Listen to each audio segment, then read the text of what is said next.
يسعد صباحكم او مساكم اينما كنتم. انا رفيق عادل وانتم بتتابعوا برنامج اصل الحدوته. يا ترى لو مصر اشترت فعلا المقاتلات الشبحيه جي 20 والجي 31 ايه اللي ممكن يحصل؟ صفقه زي دي مش بس هتغير شكل القوات الجويه المصريه، لكنها هتفتح ابواب واسئله وطروحات كتير. من ضمن الاسئله، ليه الصين؟ واشمعنى دلوقتي بالذات مصر عايزه تشتري المقاتلات الشبحيه الصينيه؟ فنجان البن التمام ويلا نعرف الحدوته سوا.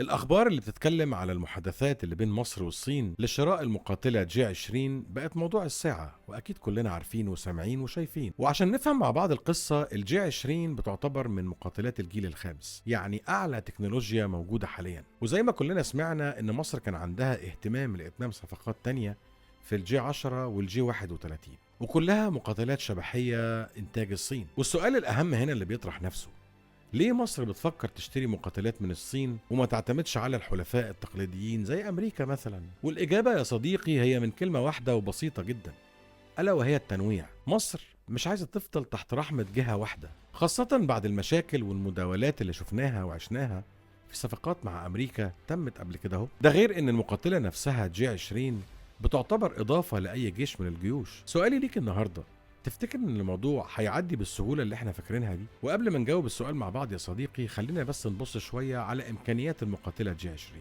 الميزه الاولى ان هي بتتمتع بتكنولوجيا التخفي، والميزه دي او الامكانيه دي هتخلي الرادارات يبقى عندها صعوبه في اكتشاف المقاتله. تاني ميزه وهي المدى الطويل، تقدر المقاتله تقوم بمهام قتاليه لمسافه 2000 كيلو بدون تزويد بالوقود. وطبعا يا صديقي معظمنا يعرف ان المناورة في القتال الجوي عليها عامل كبير جدا في نجاح المهمات القتالية، وقدرة الجي 20 العالية في المناورة بترجع لمحركاتها المتطورة. رابع ميزة وهي الحمولة الكبيرة، بتشيل أسلحة جو وقنابل موجهة بدقة، يعني ممكن تقول عليها ان هي ترسانة أسلحة متنقلة. باختصار يا صديقي، لو مصر قدرت تحصل على المقاتلة دي ممكن تبقى في مستوى مختلف تماما. وهنا لازم أقول لك نقطة مهمة جدا، هيحصل توازن في القوة في المنطقة عموما لو مصر امتلكت المقاتلة جي 20. نرجع بقى للسؤال، هل الموضوع هيعدي بالسهولة دي؟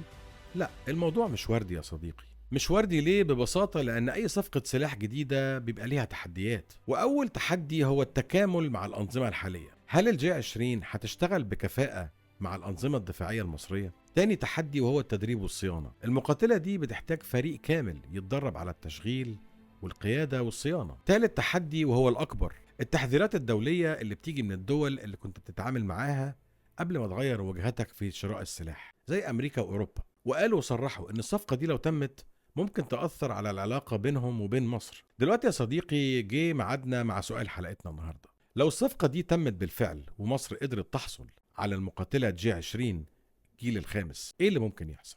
هل ممكن نشوف تحول كبير في موازين القوة في المنطقة، ولا هيكون في ضغوط كبيرة تمنع مصر من الاستفادة من المقاتلات دي؟ على العموم يا صديقي، الأيام الجاية هتجاوب على الأسئلة دي، ولو أنت عرفت الإجابة اكتب لنا في الكومنتات. ولو عجبك الفيديو لايك شير وسبسكرايب، وأهلا بيك في أي وقت. كنت معاكم رفيق عادل في أصل الحدوتة، واستنونا في حواديت جاية كتير.